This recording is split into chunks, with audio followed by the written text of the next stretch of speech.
Have you ever thought of willpower as this, moral virtue? Something you're either born with or you're not? Well, we're going to flip that idea on its head. We're going to look at willpower not as some vague character trait, but as a biological instinct, something you can actually understand and get better at. Okay, let's get into it. Oh, man, we have all been here, right? You wake up, you've got this grand plan. You're going to conquer your to-do list, you're going to hit the gym, you're going to eat nothing but salads. And then it's 10 p.m. and you're wondering how you just spent 3 hours looking at cat videos. Look, this isn't a moral failure. You're not lazy. It's a very real biological battle that's happening inside your brain. So here's the deal. We basically have two different selves fighting for the steering wheel. You've got your impulsive brain, the one that runs on ancient instincts. It just wants what feels good right now. The donut, the snooze button, you name it. But you also have your wise brain, which lives in your prefrontal cortex, right behind your forehead. This is your CEO. It's the part that thinks about long-term goals. Its whole job is to help you do the harder thing when it knows it's good for you in the long run. So self-control, it's really just helping your wise brain win that argument more often. So how does the wise brain actually win? Well, it has a toolkit with 3 distinct powers. They're called I will power, I won't power, and I want power. And once you understand them, you can start using them way more effectively. First up is I will power. This is your get up and go energy. It's the force that literally drags you off the couch and into your workout clothes even when every fiber of your being is screaming no. It's all about doing the tough but necessary stuff. Then you've got I won't power. This one's pretty straightforward. It's your internal brake pedal. It's the power to say nope to that extra piece of pizza or to resist the urge to check your phone when you're supposed to be working. And finally, we have what might be the most important one of all, I want power. This is your why. It's your North Star. It's the ability to remember the big goal, what you really want deep down. This is the power that fuels the other two. It gives your I will and I won't a reason to even show up to the fight. So see, it's not just one thing, it's a whole system. Okay, so if we have this system, why is the fight so hard? Well, it's because our brains are running on some seriously old software, wired for survival. And to really get this, we need to understand how our brain sees 2 totally different kinds of threats. Check out this contrast. It's fascinating. When you're faced with an external threat, like, a saber-toothed tiger, your body goes into full-on fight-or-flight mode. Heart pounds, stress hormones flood your system. It's all about pure impulsive action. But an internal threat, like a delicious cheesecake, that triggers something totally different in your wise brain, the pause and plan response. It actually calms you down, slows your heart rate, and gives you a moment of clarity to make a good choice instead of just reacting.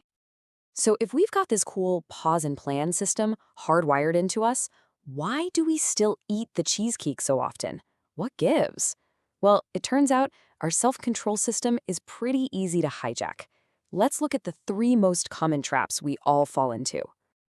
The first and biggest trap is thinking your willpower is infinite. It's not. The best way to think about it is like a muscle.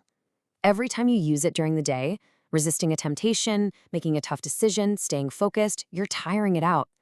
And by the end of the day, that muscle is exhausted, which is why you're much more likely to give in at night. And this is the perfect example.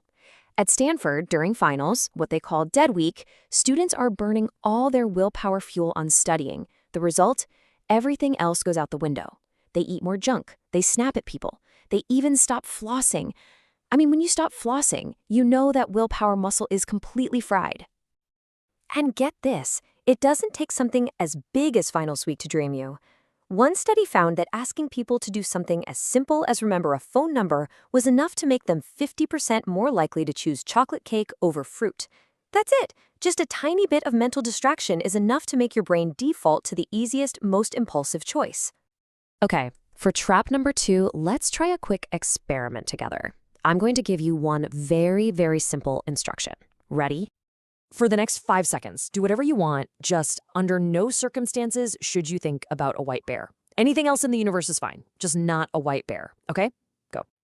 So, what's in your head? A big, fuzzy white bear, right? Of course it is.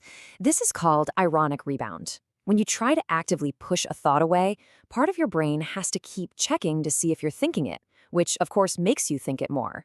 It's why telling yourself don't think about cookies is pretty much the worst diet strategy ever.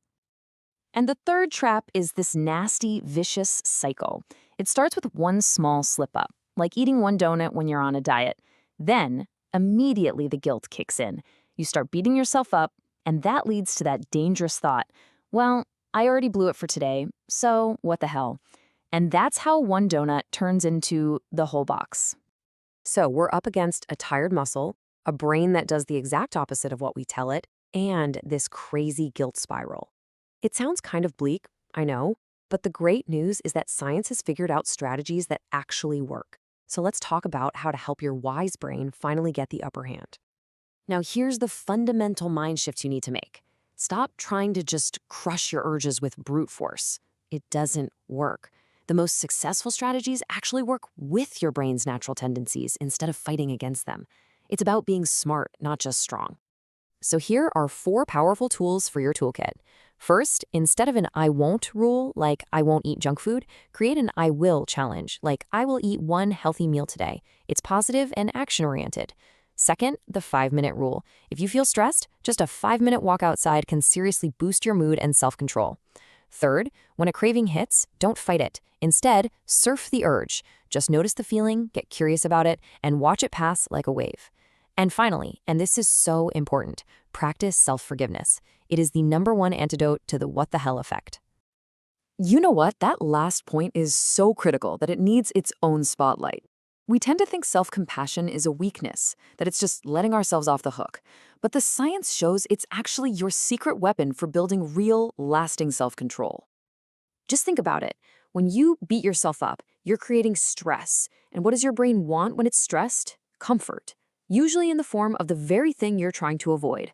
Guilt and shame literally push you back towards your bad habits, but compassion breaks that cycle. So the next time you slip up, just ask yourself this: what would I say to a good friend if they were in this exact situation? And that's really what it all comes down to. Willpower isn't about being a drill sergeant yelling at yourself. It's about being a kind, supportive friend to the person you're going to be in the future. So the question I want to leave you with is this: what one small, compassionate choice can you make today to help out that future you?